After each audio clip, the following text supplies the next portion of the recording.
Muy buenas noches. Acá comienza un nuevo capítulo de Noches Nerd. Un espacio para descubrir y enamorarse del conocimiento y la ciencia hecha en Chile en forma entretenida y simple para toda la familia. Hoy hablaremos de cómo se genera el conocimiento en nuestra sociedad y la importancia de compartirlo. Y para eso nos acompañan el jefe del equipo futuro del Ministerio de Ciencia y Tecnología, Demián Arancibia, y la directora ejecutiva de la Fundación Saber Futuro, Paula Espinosa. Dejamos con ustedes a nuestra conductora, Magdalena Cousiño Rasmilich. Hola, buenas noches. Sean todos muy bienvenidos a una nueva Noche Nerd en NTV, nuestro canal cultural. Hoy día vamos a tener la Noche Nerd basal.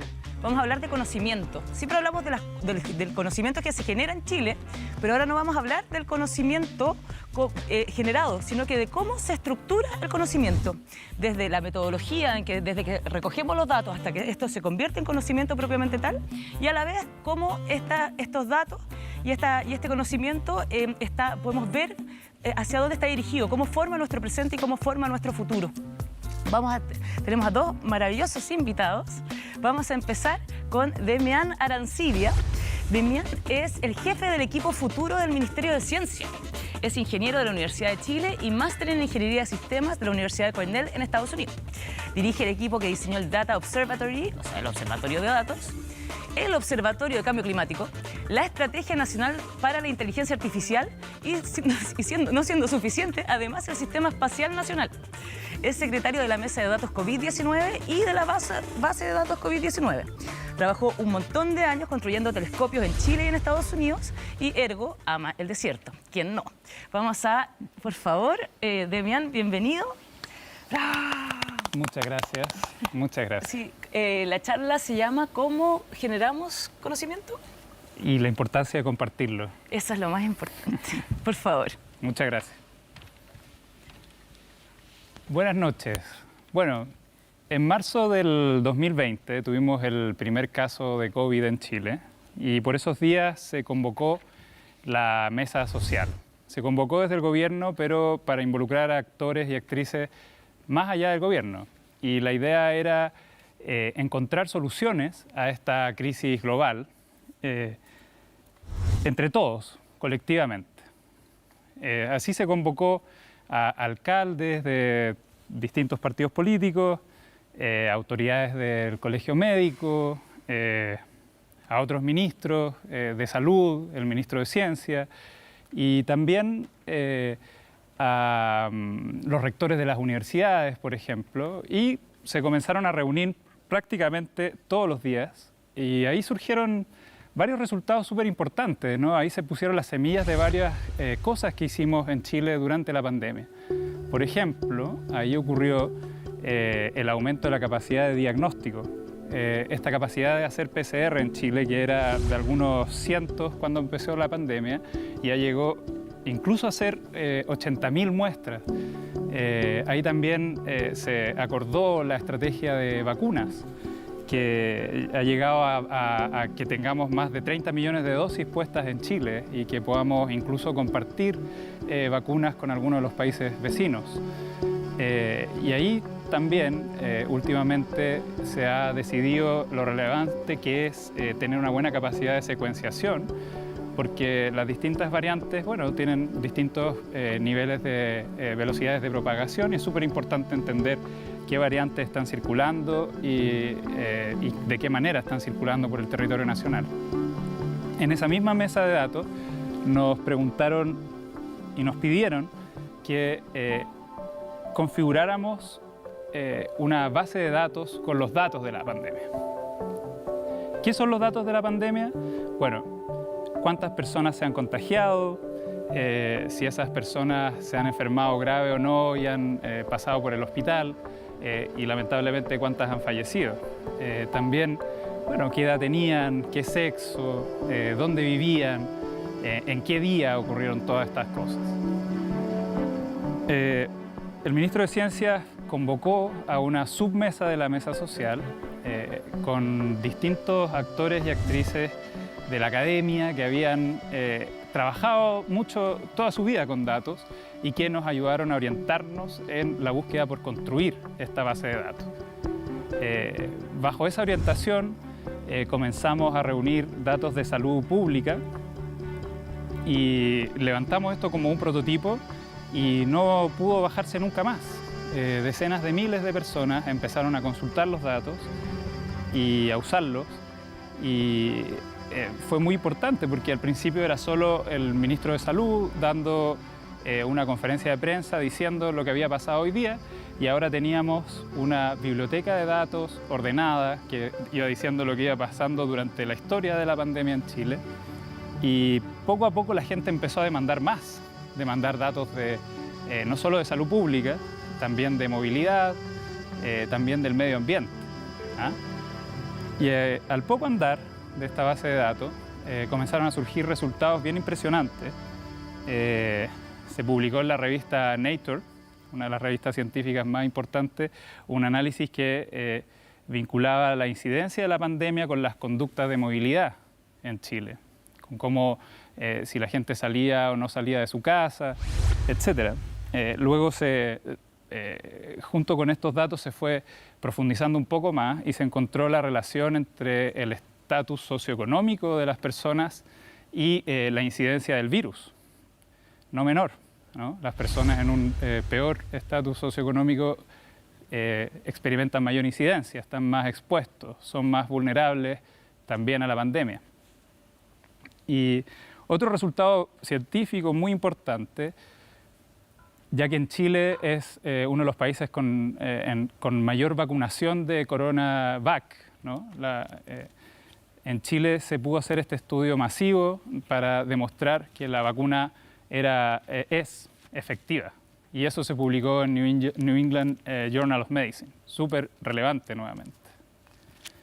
Pero lo más increíble, desde nuestro punto de vista, es que surgieron decenas de aplicaciones en base a los datos hechas por ciudadanas y ciudadanos, por personas que trabajan en distintos lugares, incluso en el gobierno, pero también en el mundo privado, en municipalidades, etcétera, que estaban basadas en los datos y que servían para compartir estos datos y para permitir que más personas tuviesen acceso a verlos y a ocuparlos y a entender qué estaba pasando durante la pandemia.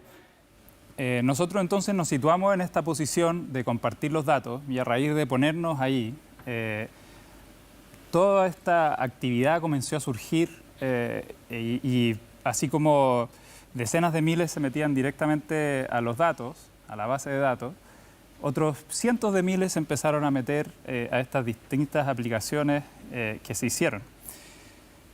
En total, tenemos registro de al menos 25 millones de interacciones a la fecha, interacciones que van contribuyendo a comprender qué nos ha ido pasando durante la pandemia. Esto nos lleva a preguntarnos cómo ocurre este fenómeno colectivo de creación de conocimiento. Y bueno, para nosotros como científicos, el conocimiento es algo que es muy humano. Nos pasamos mucho tiempo persiguiendo crear conocimiento. Concebimos el conocimiento como lo que nos constituye como seres humanos, ¿no? Es como tenemos lenguaje, el lenguaje nos permite conocer el mundo y bueno, somos entonces un animal salvaje que tiene lenguaje. Esto me lo decía mi profesor Jorge Podosis, de Biología del Conocimiento en la Universidad de Chile. Entonces, esto en la ciencia es muy común. Los científicos estamos constantemente observando la naturaleza, eso quiere decir sintiéndola, mirándola, escuchándola, ocupando instrumentos, microscopios, telescopios, tomando datos de esas observaciones y teorizando sobre la naturaleza, entendiendo cómo funciona y después viendo que esas teorías efectivamente la expliquen, ¿no es cierto? Por ejemplo, en la astronomía, como decía Magda, a mí me tocó varios años poder contribuir a la construcción de telescopios en distintos desiertos. Desde que se inicia la astronomía como ciencia natural en el siglo XVII, en Dinamarca, estaba el señor Tycho Brahe con como 500 personas. En esa época no tenían ni telescopio, pero miraban el cielo y iban anotando a dónde estaban las estrellas y los planetas, a posición, hora, así muchos años hicieron eso. Esto cuando empezaba el siglo XVII. Y luego Johannes Kepler, un astrónomo alemán, logra tomar un subconjunto de esos datos que correspondían a aquellos de los planetas, en particular, si mal no recuerdo, al movimiento de Marte, y él da cuenta y explica, hace una teoría de cómo se mueven los planetas, ocupando todas esas anotaciones. Y logra predecir efectivamente los movimientos de Venus, de Marte, y ahí conocimos cómo se movían los planetas. Después eso lo toma Newton, está muy bien documentado, y Newton dice más o menos que la misma manera en que caen las manzanas aquí al lado, digamos, en nuestros patios, en nuestros parques, es la misma manera en que están cayendo los planetas o que se están moviendo los planetas alrededor del Sol. El asunto es una ley de la naturaleza, ¿no? La fuerza es igual a la masa por el cambio de velocidad de las cosas. Y eso es muy, muy increíble porque es lo que nos permite hoy día estar acá, es lo que permitió construir el estudio donde estamos hoy día, y es lo que permite construir las casas desde donde están mirando esto, y eso nace de observaciones del mundo, datos, y luego tratar de explicar cómo funciona el mundo, ¿no es cierto? Y esta cuestión es infinita, además, porque ya más recientemente, ¿no? Todo esto pasó en el siglo XVII, pero ya en el siglo XX, la astrónoma Vera Rubin, ahora no con los ojos desnudos, sino a través de telescopios, empieza a mirar cómo se mueven las estrellas alrededor de las galaxias y se mueven más rápido que lo que explicaría fuerza igual masa por aceleración o por cambio de velocidad. Y entonces ya no sirve fuerza igual masa por aceleración a esa escala. Y es un misterio, no sabemos por qué es, le llamamos materia oscura hoy día. Vera Rubin hace las observaciones y hoy día está ahí, es el misterio que las personas de esta generación o de las próximas tienen que resolver de la astronomía. Entonces, esto lo hacemos los científicos, pero también lo hemos hecho todos durante la pandemia, ¿no es cierto? Porque nos hemos dado cuenta, por ejemplo, del efecto que tienen las vacunas. Vimos cómo estábamos el año pasado versus cómo estamos ahora con las vacunas. La gente se enferma, se sigue contagiando, pero menos. Y además, cuando se contagia, lo hace con menor gravedad y menos personas mueren, ¿no es cierto? Entonces, también vamos descubriendo ahí que las vacunas funcionan, ¿no es cierto? Y por supuesto que antes de la pandemia no había ni siquiera vacuna para el coronavirus y ahora sabemos que estas vacunas funcionan. Entonces, si hay una cosa que yo quiero que se lleven de la charla de hoy, es que es súper importante el conocimiento, crear el conocimiento como sociedad.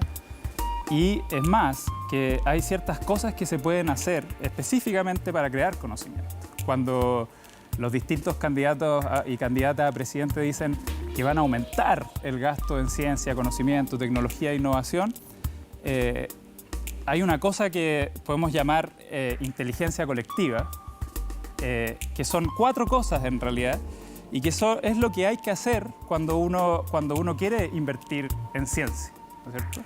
La primera cosa tiene que ver con observar, con anotar datos, con verificar que lo que uno está observando y esos datos corresponde efectivamente con la naturaleza. Eso es lo que se hace cuando uno está construyendo un telescopio, por ejemplo. Está verificando que efectivamente esté midiendo un flujo de fotones, la luz, que efectivamente esté midiendo eso. Pero también lo podemos entender como lo que hemos hecho durante la pandemia, ¿no es cierto? Creamos un telescopio para mirar la salud pública al final. Un segundo grupo de cosas que hay que hacer es, bueno, todos estos datos hay que poder analizarlos, hay que poder pensar sobre ellos, ¿no es cierto? Y esto quiere decir que podamos construir teorías teorizar y verificar o validar que esas observaciones, que esas teorías dan cuenta realmente de la naturaleza. Y ahí está, fuerza es igual a masa por aceleración, o el concepto que también he dicho de que las vacunas funcionan, ¿no es cierto? En tercer lugar, hay un grupo de tareas y cosas en las que invertir energía, que es lo que tiene que ver con compartir tanto estas observaciones como este conocimiento. Hacerlo algo colectivo tiene que ver con nuestra capacidad de conversar, con nuestra capacidad de acordar cosas entre personas distintas, ¿no es cierto?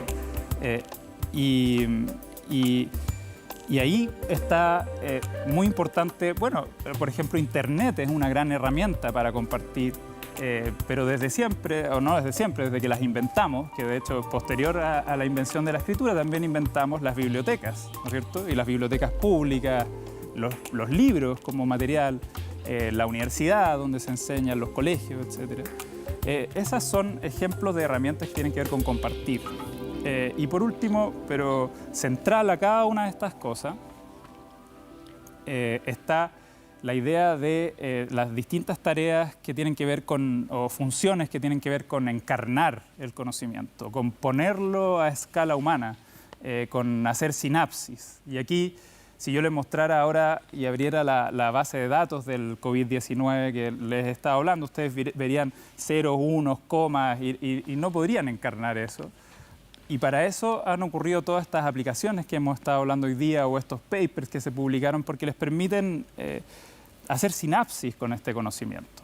Esto es lo que hacen los profesores en cualquier sala de clases de este país. Le están permitiendo a las niñas y niños encarnar el conocimiento. Entonces, si hay una cosa que yo quiero que se lleven es que hay que invertir en estas 4 cosas y que eso es lo que permite que vayamos avanzando en tener más conocimiento. Eso. Muchas gracias. ¡Bravo, bravo! Me encanta la idea de encarnar el conocimiento porque lo veo como el momento donde se convierte en el sentido común, cuando se convierte en la realidad, desde donde hablamos. Que la Tierra es redonda, a partir de un conocimiento de observación. Que la realidad es, como la entendemos, permeada por toda esta información y encarnada de un lugar común donde construimos la realidad. Claro, no es solo la observación, porque también aún hay gente que sostiene que la Tierra es plana, ¿no? Entonces a esa gente le ha faltado encarnar ese conocimiento. Es que yo creo que eso responde a otra cosa, a una especie de rebeldía de cuestionar cómo conseguimos establecer y encarnar ese conocimiento, planteando de que lo encarnamos demasiado rápido, que lo dimos por hecho sin pensarlo. Me parece que está desde otro lugar. Pero bueno, ese es otro tema. Ahora vamos a presentar a nuestra siguiente invitada. Paula Espinosa es directora ejecutiva de la Fundación Saber Futuro, que promueve el acceso y el desarrollo del conocimiento. Es licenciada en Lengua y Literatura Hispánica de la Universidad de Chile y magíster en Historia y Teoría del Arte de la misma casa de estudios. Ha trabajado en políticas públicas en el área de educación y cultura y además se ha desempeñado como editora de libros de valor patrimonial y ha coescrito 3 libros que han abordado las distintas formas de conocimiento. Cosmogonía, uno, está editado en Chile, es otro libro, no es que sea Cosmogonía editado en Chile, sino que Cosmogonía 1, editado en Chile otro, y Copia o Muerte, una decisión urgente para nuestra sobrevivencia. Y además tiene un gato que se llama Mapocho. Muy importante, no podemos dejar de decirlo. Muy importante. Por favor, ilústranos, Paula, bienvenida. Muchas gracias. Bueno, muy interesante lo que estaban discutiendo recién respecto a por qué alguien puede creer que la Tierra aún es plana. Y un poco de eso se va a tratar la charla que voy a tratar de hacer hoy día, que es preguntarnos qué observamos, por qué lo observamos, quiénes nos observan, etc. Como muy bien dijo Demian en su exposición, el conocimiento surge desde la observación, ¿ya? Es un fenómeno natural, es un fenómeno inconsciente muchas veces. Nosotros lo hacemos permanentemente, generamos una serie de inferencias, ya seamos personas propias de la disciplina científica o no, estamos permanentemente en ese juego. Ahora bien, de alguna manera el conocimiento funciona como una suerte de juego. Y quiero poner un ejemplo. El ejemplo que quiero poner viene de la psicología cognitiva y es bastante conocido. Reúnen a un grupo de personas a ver un juego de básquetbol. Entonces les dicen al grupo de personas, por favor, cuenten los pases que se dan los jugadores. Es decir, cada vez que se pasan la pelota unos a otros. Bueno, el juego termina y le dicen, ¿qué ocurrió en este juego? Y las personas dicen, bueno, no sé, vi X número de pases. El asunto es que durante ese juego, una persona disfrazada de gorila pasó por la mitad del juego y la gran mayoría de las personas no lo vio. Es más, cuando les dijeron, oye, pasó algo, pasó un gorila, las personas dijeron, no, mentira, nunca pasó. ¿Qué ocurrió? Estas personas están muy concentradas en la tarea de contar los pases. A ese fenómeno se le ha llamado ceguera cognitiva. ¿Por qué traigo este ejemplo? Porque de alguna manera, cuando nosotros nos preguntamos sobre el conocimiento, funciona de esa manera. No es que esto sea per se ni bueno ni malo. De alguna manera es decir, si yo me estoy fijando en esta dirección, evidentemente no me puedo estar fijando en la otra. La cuestión es por qué me fijo en esta y no en la otra. La cuestión es si no hemos preguntado lo suficiente por qué nos fijamos acá y no acá. Sobre todo cuando el conocimiento, sobre todo desde la ilustración hacia adelante, funciona en una lógica, funciona bajo un entramado político, social, económico que lo administra y que genera diferencias, desigualdades y luchas de poder. Y aquí quiero poner un par de ejemplos. Voy a partir con uno que es la Guerra del Fuego. La Guerra del Fuego es una película de los años 80 que se hizo en Canadá a partir de un libro del mismo nombre. Y habla de la prehistoria. Es una película, según yo, bastante entretenida. En la película hay una tribu que no sabe hacer fuego, pero tiene una llamita de fuego. Esta llamita de fuego la protege en una suerte como de triángulo de maderas. ¿Y qué pasa? Un día, cruzando un charco, se les cae la llamita. Y esta gente se queda sin fuego, que es un recurso básico para la sobrevivencia. Entonces, ¿qué hace la tribu? Bueno, manda, al parecer, hasta los dos personajes más pillos, con más chispeza, y les dice, vayan a buscar el fuego. Van a buscar el fuego y entre medio se dan cuenta que en realidad el asunto no es hacer el fuego, no es encontrar otra llama, sino aprender a hacer el fuego. El asunto es que esa diferencia entre las tribus que saben hacer el fuego y las que no saben hacer el fuego generaba una lucha de poder entre ellas. Y esa misma lucha de poder nos puede un poco hacer entender cómo funciona hoy en día la administración de conocimiento. ¿A qué me refiero? Y por qué, por ejemplo, quizá a la Magda le gusta tanto la palabra encarnar el conocimiento. Porque el conocimiento parecía que siempre está en un ámbito abstracto, ¿cierto? Porque a diferencia de un cojín, el cojín es un cojín, lo tengo yo o lo tiene la otra persona. En cambio, el fuego no es necesariamente así. Voy a poner el ejemplo. La tribu A sabe hacer fuego, la tribu B sabe hacer fuego. Sin embargo, en la actualidad y bajo las lógicas actuales, la tribu B patentó el fuego. Entonces la tribu B tiene derecho a hacer el fuego y la tribu A no, a menos que pague por esto. Y pagar por esto a veces tiene costos muy altos. ¿Ya? Entonces ahí hay un absurdo, porque de alguna manera se genera una escasez que no existe. ¿Ya? Lo quiero llevar a ejemplos contemporáneos. Pensemos en la década de los 90, en la crisis que sufrió Sudáfrica a propósito de la pandemia del VIH. ¿Ya? Este es un caso sumamente emblemático e importante porque fue una pandemia muy significativa, dejó a millones de personas muertas. ¿Y qué ocurrió? Que a comienzos de los 90 el tratamiento para el VIH era sumamente caro por persona. Estamos hablando de $10.000, $15.000 en un país pobre.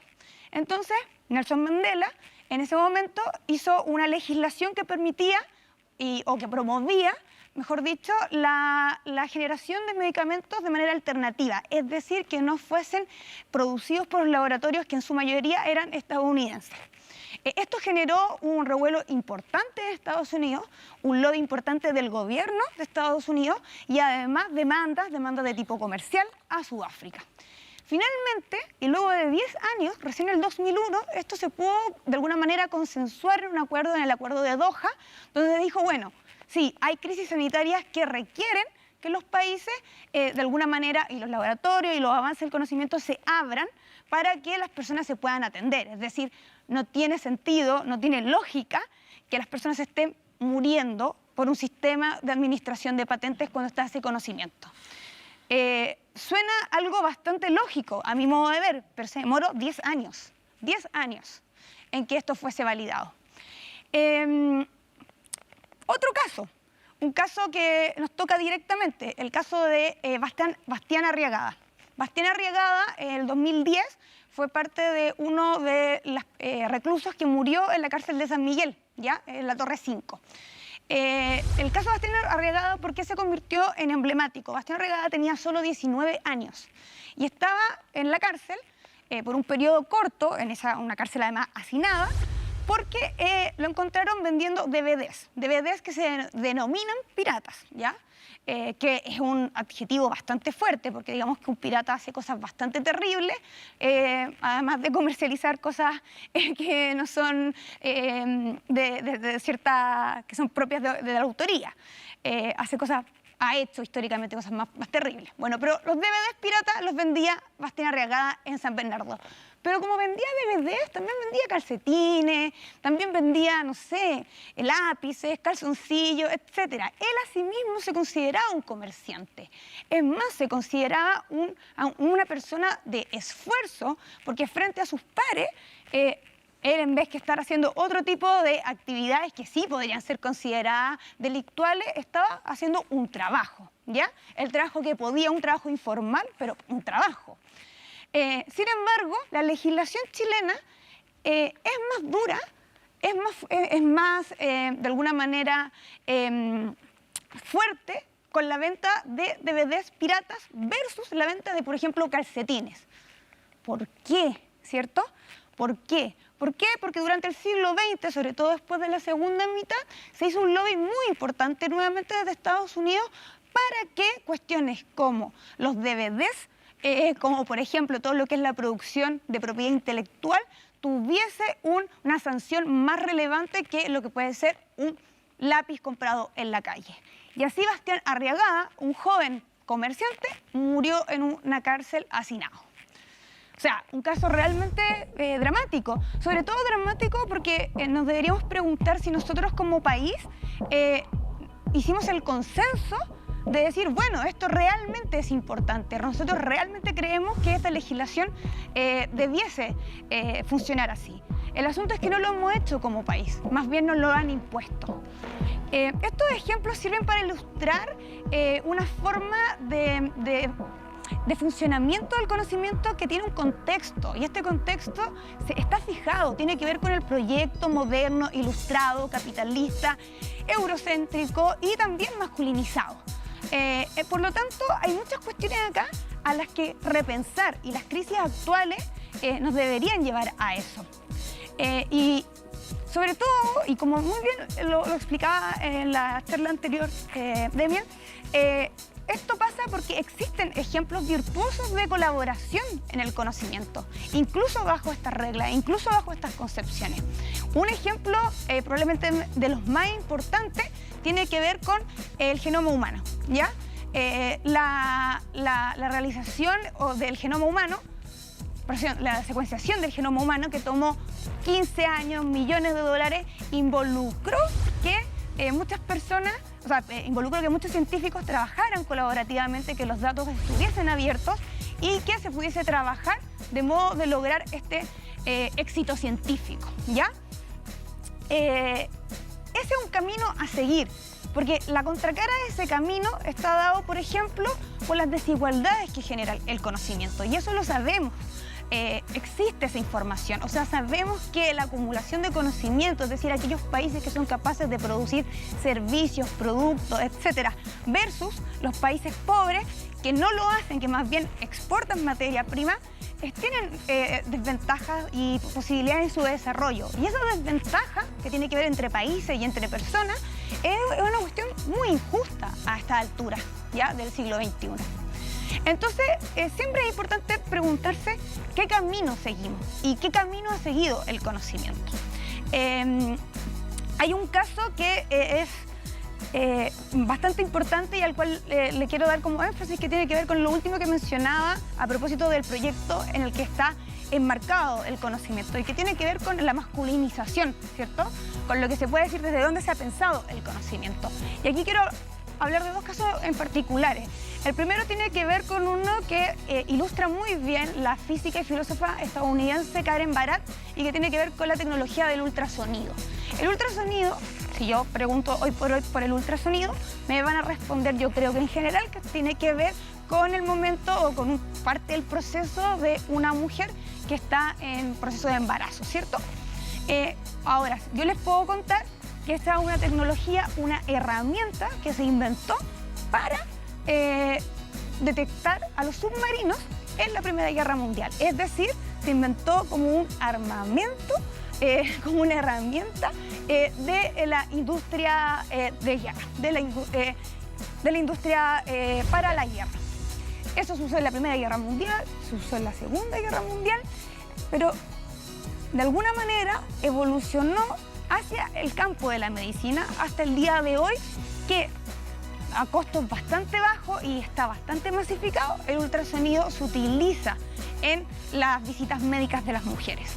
La pregunta que se hace Karen Barat y la pregunta que yo les invito a hacerse a ustedes es cuánto ha influido esa imagen del feto, esa imagen que está en una pantalla, que está agrandada en la relación y en la concepción, en la configuración que nosotros tenemos mental sobre la relación mujer-feto, madre-feto, ¿cierto?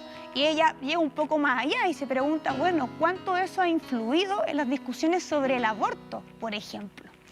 Me parece que ahí hay una cuestión importante, es decir, cómo se han utilizado estas herramientas que tienen un correlato ideológico, que tienen un correlato también discursivo al cual tenemos que ponerle atención, ¿ya? Es decir, no son inocuas.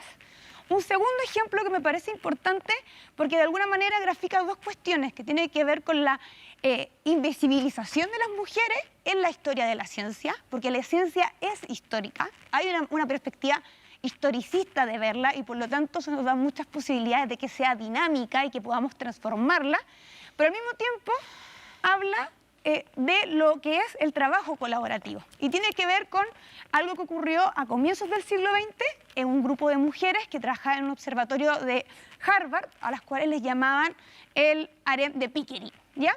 Aquí el modelo las puede mostrar en la polera de Demian. Pueden ver ustedes a este grupo de mujeres que han sido llamadas el harem de Pickering y que hicieron importantes hallazgos para la física. Esta historia es muy importante porque de alguna manera nos muestra que si bien en la historia de la ciencia estas mujeres fueron invisibilizadas, también la importancia del trabajo en equipo, del procesamiento, de la colaboración al momento de generar un descubrimiento. Eso también quedó expuesto en la charla anterior a propósito del COVID.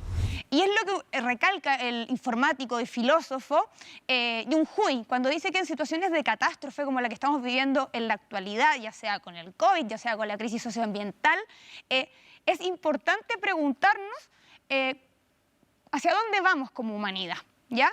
El COVID tiene la particularidad que expone de una manera ejemplar el vínculo entre lo político y lo biológico, porque tenemos que llegar a contener este virus a través de medicamentos, por ejemplo, pero también a través de decisiones políticas que son controversiales, como el cierre de fronteras.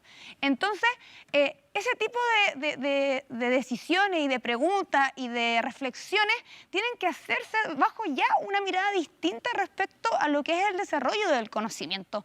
Y lo que dice Jung Hui, que es muy importante a mi modo de ver, es que por mucho tiempo la ciencia, este proyecto moderno, occidental, ilustrado, se ha concentrado en generar un tipo de conocimiento universalizante, es decir, totalizante, y eso lo ha desconectado de la realidad. Y eso ha invisibilizado, ha puesto de alguna manera en otra categoría a otro tipo de conocimiento, a otro tipo de formas de comprender y dar respuesta a los problemas que son los que nos afectan hoy en día, ¿cierto? Como por ejemplo la destrucción medioambiental. Entonces, voy a seguir con la idea de mi compañero anterior.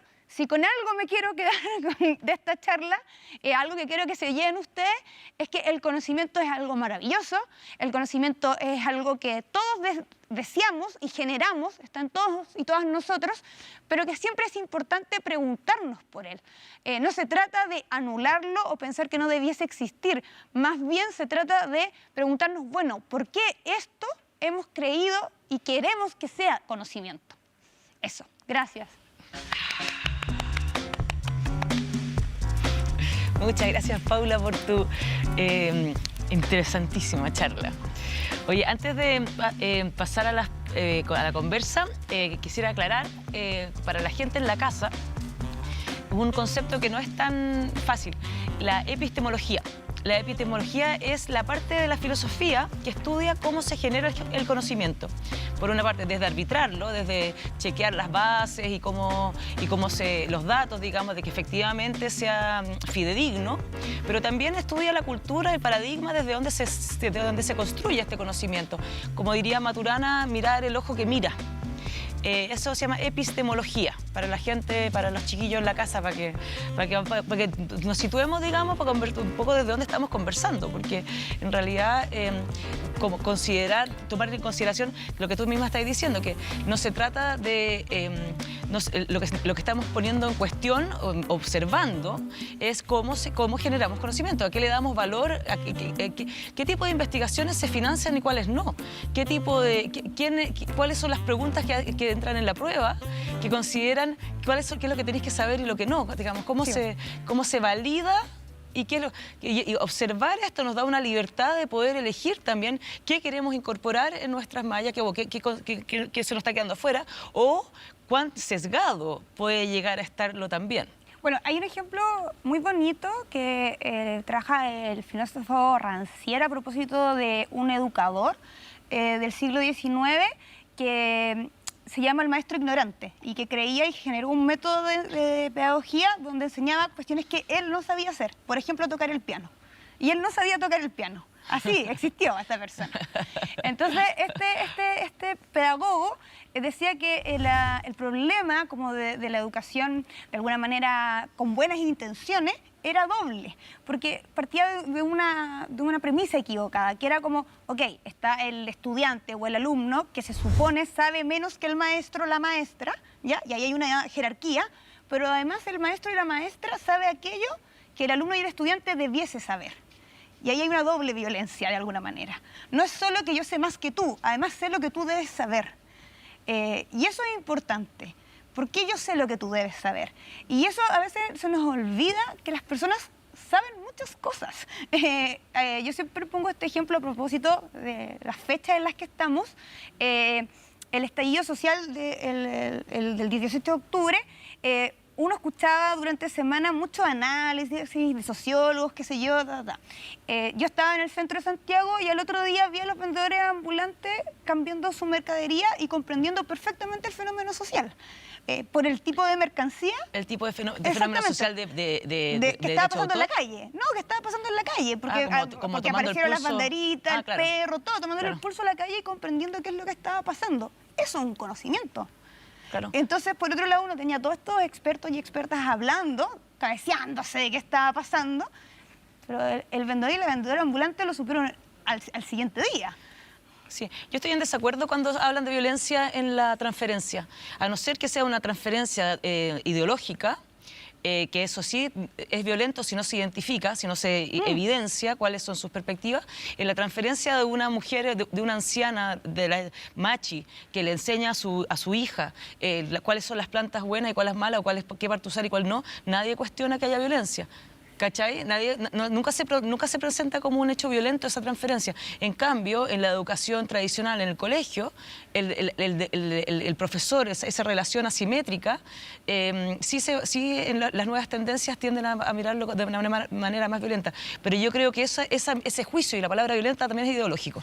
Yo creo que ahí se conjugan dos cosas. Uno, que efectivamente la pedagogía del proyecto moderno y de la ilustración tiene un componente de administración del poder que es muy fuerte y que eso no estaba en los saberes ancestrales, ¿ya? Y eso está como de alguna manera establecido y de ahí viene la idea de la máquina de poder, etcétera.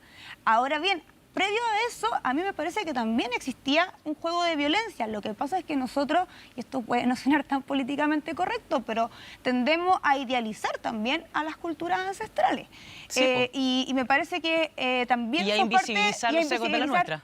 Invisibilizarnos a nosotros y invisibilizar también cuestiones que ocurren y que han ocurrido desde cuestiones ecológicas hacia adelante, que nos hacen también pensar, nuevamente, idealizarla en contraposición. Creo que quizás la palabra violencia, claro, tiene un montón de connotaciones, pero hay un juego ahí de poder. Y ahora, el juego de poder siempre está. El asunto es cuánto uno puede, de alguna manera, moverse o escapar al poder. Básicamente, o identificar su influencia. Sí. A mí me llama la atención, de un tiempo a esta parte he estado conversando con algunos académicos con respecto a, o sea, un tiempo a esta parte, desde que hacemos las noches nerd más o menos, porque yo no soy del mundo de la ciencia, para nada, ¿ya? Y como este tema de los papers, la publicación de papers, en la validación de un investigador se sube su rating en la medida que publique estos denominados papers, que son publicaciones en revistas especializadas que son arbitradas por pares. Hoy día, al parecer, por lo que estoy viendo, conversando con Ricardo Loebel el otro día, me decía que era más valioso un investigador que publica papers que publica libros. Es más posible ser contratado en una universidad una persona que tiene muchos papers a que tenga muchos libros, siendo que los libros son de publicación, de divulgación, masiva, que son de amplio acceso.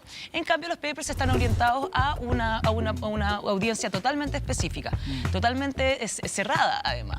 Claro. Y cómo eso incide a la hora de dialogar entre pares y generar conocimiento interdisciplinario en las mismas casas de estudio, en las mismas centros de investigación.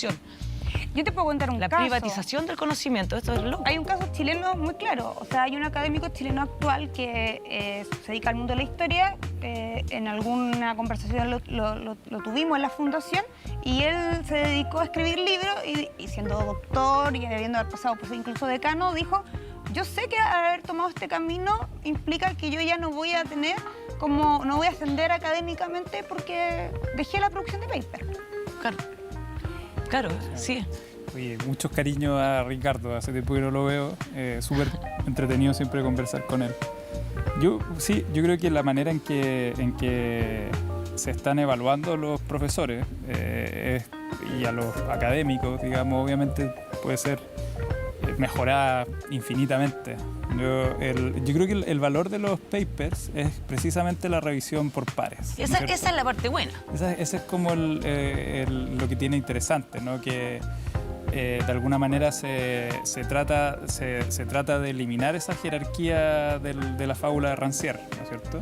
¿Y a ti no te parece que hay una especie de como selección política también de qué paper se publica, qué paper se publica y qué no? Y de hecho te publican el paper si hay publicado otros papers, porque si no hay publicado paper no te publican el paper. No, pero en realidad... Es un enredo la cuestión. Mira, idealmente hay un análisis del texto por pares y si supera ese análisis, digamos, termina publicado. Ahora, la Paula ha descrito una serie de sesgos y vicios y problemas en todas estas cuestiones y yo estoy seguro que está lleno, digamos. A mí me ha tocado ser referido, evaluado por pares y claro, pueden pasar mil cosas. Uno a veces está leyendo y se supone que uno no conoce al autor, pero sí lo conoce. Entonces, es difícil, ¿no es cierto? Yo creo que las personas detrás de los editoriales debiesen ponerse activamente a trabajar en contener esos problemas, ¿no es cierto? Ser conscientes de esos problemas. O sea, en general, yo creo que es súper educativo lo que contaba la Paula hoy día, porque te pone en cautela, ¿no es cierto? Uno está a veces en posición de qué sé yo, de construir el telescopio con el que se mira, o de dar la clase en la que hay que encarnar. Y uno tiene que ser consciente de que en esas posiciones uno tiene un poder y hay que ser responsable con ese poder, digamos, ¿no? Entonces yo creo que eso es muy importante también en esta cuestión que es indomable al final, que es el conocimiento, porque también con el mismo lenguaje y con los mismos sentidos que tenemos podemos no difundir la inteligencia colectiva, sino la tontera colectiva, ¿no es cierto? También puede pasar eso. O sea, y pasa. Y pasa. Sí, también otro punto es de que estas revistas, estas revistas donde se publican estos papers son privadas, que hay que suscribirse, son caras. Muchas veces hay que pagar también para que te publiquen. Sí. O sea, hay todo un negociado ahí importante que no socializa y que no facilita la encarnación de este conocimiento. Pero está en crisis. Pero yo creo que todos los sistemas sociales que hemos construido están en este momento de crisis. Entonces yo creo que todas las cosas que vengan como operando en velocidad crucero, como desde el 2000 en adelante, yo creo que todas requieren como un mantenimiento, una revisión mayor. Y yo no creo que necesariamente tenga que ver con reformularlas y eliminarlas por completo, pero claramente por lo menos con volver a preguntarse ¿para qué? Como dice la Paula. O sea, ¿para qué es la universidad? ¿Para qué son los papers? Con Löbel también hablamos el otro día cómo estos modelos están acabándose, pero también por otra parte aparecen todas estas nuevas plataformas de intercambio de conocimientos públicas abiertas, como Claro. esta página del Halconcito, ¿cómo se llama? Sijú, La del Baquián. La de la galla, Sí, como sí, de- sí. como Lo que de- pasa es que ella es una... ¿Cómo se llama? Sijuf. Es la página. Sijuf. Sijuf, sí. Y tiene un halconcito. Y tiene un halconcito. Sí, ya, y es esa. una mujer que en este minuto debe tener, no sé, 33 años, que Sí. está en algún lugar escondida, porque Claro, está porque es ilegal, demandada. claro. O sea, ella dio su vida, y básicamente porque empezó a hacer su tesis y le costaba muy caro bajar los papers. Claro. Y se metió al mundo y los hackers le dijeron cómo hacerlo y ella dijo, ¿sabéis que esto tengo que abrirlo a todo el mundo? E hizo esto. Y esto le costó a ella vivir una vida En clandestinidad, clandestina. claro. Porque- Bueno, pero esa plataforma, de alguna manera, son publicaciones académicas, pero tenemos otras, como por ejemplo Wikipedia, que está que es una plataforma colaborativa y que está toda la gente corrigiendo la información. De inteligencia colectiva. Claro, diría yo. exactamente. No solamente yo pongo lo que sé, sino que además tú, que sabes mejor que yo, o una parte que me lo puedes corregir. Y podemos ir perfectibilizando un conocimiento de libre acceso, de código abierto. Y así... Tú sabes que la pila. base de datos que yo conté hoy día está construida bajo el mismo principio. O sea, han ocurrido muchas ocasiones en que las ciudadanas o ciudadanos nos dicen como, oye, hay un dato raro acá, nosotros lo revisamos, lo consultamos con el Ministerio de Salud y a veces termina corregido porque un ciudadano percibe que hay un problema en un dato y tenía razón. Otras veces no. Pero se da ese diálogo sobre la observación también, que yo creo que también nuevamente es súper relevante. O sea, ¿cuántos años de políticas públicas en Chile están construidos quizás sobre datos un poco espurios, ¿no? en muchas áreas, ¿no es cierto? Entonces, como que si, no sé, pues a los economistas o a los ingenieros, digamos, para hablar de mi propia disciplina, que están a cargo de hacer políticas públicas, no tienen una deconstrucción con respecto al dato o a la observación, digamos, quizás ni siquiera se preguntan si el dato está bien o está mal. Y yo creo que estas plataformas colectivas te obligan a reflexionar sobre eso. Te obligan a reflexionar sobre eso. O sea, si uno está dedicado a editar Wikipedia, está obligado a reflexionar sobre eso, digamos. Es más, yo creo que, y yo un poco más lejos, yo creo que llegó, o sea, necesitamos cuestionarnos cuestiones como, a propósito que hablamos de datos, etcétera, y políticas públicas, que aparte es como este concepto tan de los 2000, ¿qué es evidencia? Que es una evidencia por sobre otra. Es decir, nosotros escuchamos a los candidatos y la candidata presidencial y hablan, no, yo voy a tomar decisiones con evidencia. ¿Qué es evidencia? ¿Acaso la evidencia no está sesgada? ¿Hay alguna evidencia no sesgada? Bueno, el dato contrastado y la acumulación de datos, o sea, por algo hay observación, pues por algo va el... Claro. Eso, o sea, esa es la gracia del método científico. Y es apasionante, o sea, para mí es muy apasionante, o sea, el principio de mi carrera completa construyendo telescopios astronómicos, de verdad, son verdaderas catedrales que están consagradas a que el dato sea lo menos sesgado posible, tenga la mayor calidad posible y en el fondo hacer a que se entienda cuáles son los errores sistemáticos que tiene, cuáles son los sesgos que tiene. Y así nos vamos dando cuenta, por ejemplo, que se necesita un telescopio que no opere en lo visible, sino que opere en lo invisible, para poder... Porque los que están en lo visible no pueden ver lo otro. Entonces ese tipo de... Los visibles son los ópticos y los invisibles son los... radio, sí, pero también hay otros. las ondas, sí. Y las ondas gravitacionales, por ejemplo, Eso fue, como un fenómeno de formaciones del espacio-tiempo. Eso fue colaborativo espacio-tiempo. también, ¿o no? ¿Cómo? O sea, yo me acuerdo que cuando descubrieron las ondas gravitacionales hace un par de años atrás... Cuando las detectaron, porque se las imaginó Einstein sí. antes. Cuando pudieron medirlas, fue un trabajo colaborativo de distintos, se hizo una cuadratura entre un centro astronómico en Italia, otro en no sé dónde, otro en no sé dónde, y cuadraron esta cosa gigante y así pudieron detectar las ondas.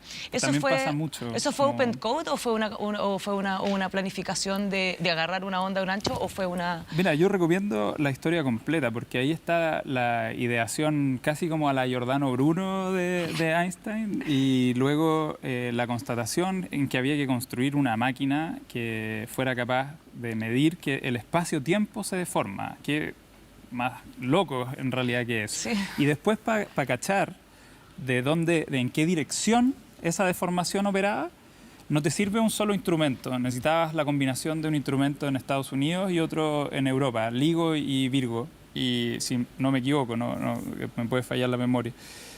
Lo mismo, por ejemplo, para las imágenes que se hicieron del agujero negro. De dos agujeros negros, para poder hacer esas imágenes no te servía solamente un telescopio, tenías que combinar telescopios en todo el planeta, eran como 20 telescopios combinados para poder observar con ese nivel de detalle, ¿no? Con el píxel suficiente para poder mirar ese fenómeno. Oye, vamos a la pregunta del público porque si no, nos vamos a quedar para siempre. Hola, buenas noches. ¿Qué tal? Mi nombre es Sandro Flicueta. Tengo la siguiente pregunta. ¿Cómo se puede crear un conocimiento de carácter universal y colectivo en tiempos como los actuales, tan dominados por el copyright y los derechos de autor, que son cada vez más frecuentes y más restrictivos? Muchas gracias. Sí, oye, muy buena pregunta, yo estuve anotando acá.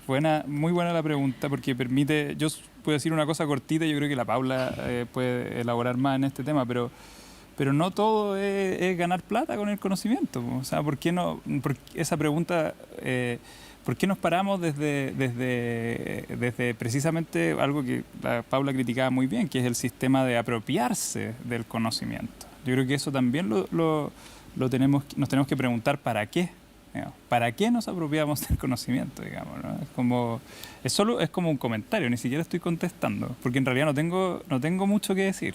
O sea, yo estoy de acuerdo contigo porque hay una desconfianza tácita, digamos, como que se ha ido estableciendo de que todas las estructuras están movilizadas, que el espíritu humano está totalmente vendido y que todo se hace por fines comerciales, todo se hace con fines de lucro, y no es así. Claro, la ciencia, la mayoría de la gente que investiga lo hace por vocación, por interés, por curiosidad, por querer trascender en el conocimiento, pura y sencillamente. Hay un deseo, digamos, una conducta que tiene que ver con el deseo, que una vez que uno dice como, mira, sabes que la Tierra está girando alrededor del Sol y no es el centro de todo, digamos, y lo descubrí, digamos, yo creo que hay un placer ahí que se concreta cuando lo encarnan otras personas, pues porque si la persona que tiene esa comprensión se lo queda para sí solo, digamos, ¿dónde está el placer de toda esa cuestión?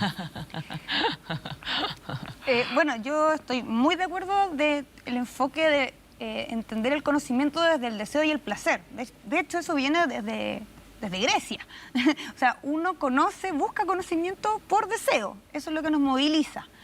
Y efectivamente, como tú dices, existe como una suerte de consenso no cuestionado respecto a que todo lo que nos moviliza es como una ganancia económica. Claro, y una desconfianza instalada más o menos. Eso no quiere decir que no sea justo que te remuneren por el trabajo y una serie de cosas. No, pero como que hoy día hay una desconfianza en que lo que moviliza a otros es por un interés particular. Pero esta cuestión también es súper reciente. Es decir, cuando esto comenzó, el entramado de lo que podríamos llamar propiedad intelectual y luego las patentes que fueron como en paralelo, hubo mucha discusión respecto a las propiedades, lo tangible, lo intangible, etcétera. Y en un momento hubiesen distintas corrientes, pero se impuso la teoría economicista, que es decir, bueno, yo trabajo por el incentivo. Es decir, nosotros reconocemos que hay un saber común, es decir, esto es común, pero te entregamos un incentivo para que tú puedas seguir trabajando.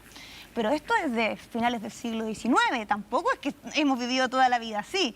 O sea, se ha generado humanidad, se ha desarrollado conocimiento bajo otras lógicas y actualmente siguen funcionando bajo otras lógicas. O sea, países como Chile, o sea, nosotros hacemos un montón de cuestiones sin necesariamente una búsqueda de factor económico. Y acá quiero citar un ejemplo también en una charla que estuvo con Leo Prieto, que es súper conocido por su capacidad y por sus como avance en el mundo de la tecnología, y hoy por hoy tiene una postura muy crítica a esta idea de ir por el unicornio. El emprendimiento del unicornio. No todo es por el unicornio. O sea, a veces tú puedes querer hacer un emprendimiento tecnológico por un bien social, por ejemplo. Y eso también te puede movilizar. Claro que sí. Oye, a la persona que hacía esta pregunta sería súper bueno, yo creo que hay un desafío ahí, ¿cachai? Porque efectivamente también hay que poder vivir, ¿no? Hay que pagar las cuentas, etcétera, etcétera. Entonces, ¿cómo creamos un modelo en que uno se beneficie económicamente, pero no tenga tanto que ver con apropiarse como para uno del conocimiento?